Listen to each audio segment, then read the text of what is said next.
Right, I'm Harry Lewis. I started work at Lancaster Green Ayre. In 1949, about June, I'd be about 15 years old. I started working for a chap called Bob Hullersell, who was a foreman fitter. My first day at work, I was given the job of moving engine cards, sorting engine cards out in the shed, which had been left seemingly for years. One of my first jobs entailed helping a guy called Al Smallshaw to change brake blocks. And I was always told, don't put your finger in the hole, because if it slips, it's going to take your finger off. So you learn quick and you don't do it. Another job I got was taking brake rods down the quay at Lancaster, to bottom of Willow Lane, to the Loom Valley, to the Loom Works. Everything had to be welded down there and repaired. So you used to walk down there with a rod, two of you on your shoulder, walk down there, and on your way back you always called for a pint of beer. And being 15-year-old, it was wonderful getting a pint and staggering back into the shed. After a while at Green Ayre, on the local shed, I'd decided that all the lads that was on the cleaning, the cleaners and all the lads I palled up with, was all making more money than me. So I thought, I want to be out of the fitting shop and onto the footplate. So from that, I went to, I passed out as a cleaner, went as a cleaner first, and then passed out by a fella called Weavings, the inspector, and I went onto the footplate at at Lancaster, at Green Ayre. And I went working on the shunt engines at first, which entailed going to Heysham, using New Zealand sidings, ladies' walks, and trip working. One of my nicest experiences was working for a driver called Reg Tipper on the Ulster boat train at Heysham with a compound. The very first time I'd ever been firing on a compound. And I thought it was wonderful. Reg Tipper was a wonderful man who helped me a lot to learn the first experience. Got to Morecambe and the station, it just was a station pilot at Morecambe afterwards. And not the big experience was going from Heysham to Morecambe with the boat train, and then it was just quiet shunting coaches afterwards. Another job that happened to me, I was sent out onto the mainline with a guy called Stan Woods on my very first mainline trip to Leeds.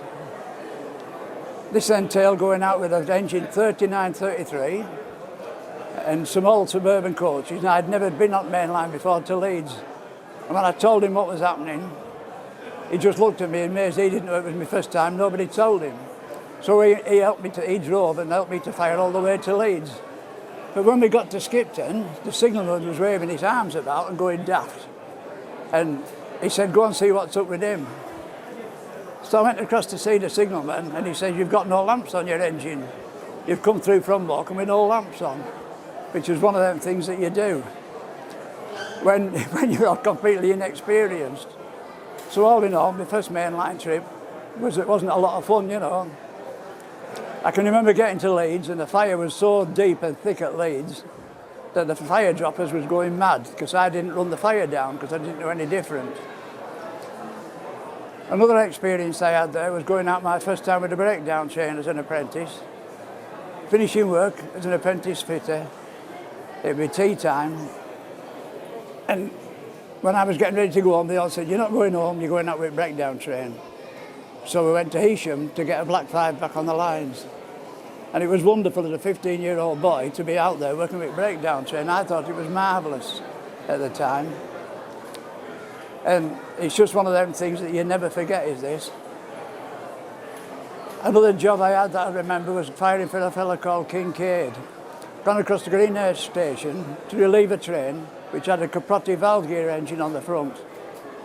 This engine, we climbed on board, relieved the crew, opened the regulator to go to Morecambe, and the thing wouldn't start. So we went back a bit to ease back a bit, ease back a bit, ease back a bit, and we couldn't get cracking to go to Morecambe. At finish, so we said we're going to finish up back in Leeds to take a run at it. Eventually, halfway down platform, we managed to get started. And, it's just wonderful things that come back to you. And what happened after all that lot? Firing for Johnny Bayman on engine number 488, I got around the place quite a lot. I also fired at Glasson Dock, which had been long gone.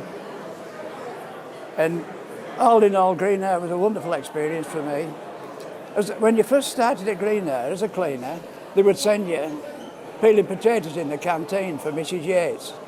Mr. Yates, Peter Yates was a driver there, but you used to get going peeling potatoes. So all in all, you got an experience of everything, which was pretty good all round, you know. My time on the Green Ayre, I fired crabs and black fives, austerities, different things like that. But then I just, like you do at them age, I started courting, and I wanted to be off and get a day job. So I left Green Ayre, got a day job, and eventually I finished up back on the railway at Carnforth, where I spent the rest of my time at Carnforth on the footplate. I had a happy career at Carnforth for quite a lot of years, you know.